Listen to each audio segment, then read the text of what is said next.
చివరికి ఒక రోజు నేను అడిగిన రాజశేఖర్ ఎందుకంటే పోయి మోరీలో కూర్చున్నాం అంటే ఏం చేయాలన్నా మరి అక్కడ వాళ్ళు పుడిక దీమంటే తీస్తలేరు, కాంగ్రెస్ ప్రభుత్వం వచ్చినాక అధ్వానం అయిపోయింది పరిస్థితి, అందుకే నిరసన చెప్పడానికి మోరీలో దిగి కూర్చున్నా అని చెప్పాడు.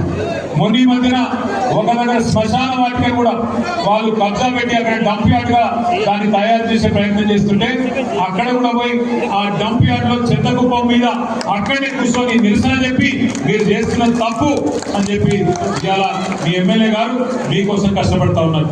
మంచి ఎమ్మెల్యేలను గెలిపించుకుంటే, మంచి నాయకుడిని గెలిపించుకుంటే మనకు కూడా మంచి జరుగుతుంది. అదే రేవంత్ రెడ్డి లాంటి మోసగాళ్ళని గెలిపించుకుంటే కులం బంగారము రాదు, మీకు గోల్డ్ కాదు రోడ్ గోల్డ్ కూడా రాదు. అందుకే నేను మీ అందరినీ కోరేది సందర్భం ఏదైనా అటు బీజేపీకి ఇటు కాంగ్రెస్ కు కరువు కాల్చి వాత పెట్టాలి.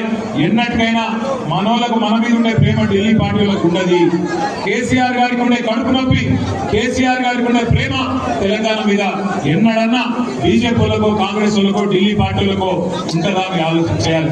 అందుకే ఏప్రిల్ 27 నాడు మన పార్టీ ఏదైతే వరంగల్లో రజతోత్సవ సభ చేసుకుంటున్నదో ఆ సభకు మీ మల్కాజ్గిరి నియోజకవర్గం నుంచి కూడా పెద్ద ఎత్తున తరలి రావాలి. మా ఆడబిడ్డలు అన్నదమ్ములు అందరూ కూడా కదిలి వచ్చి ఆశీర్వదించాలి.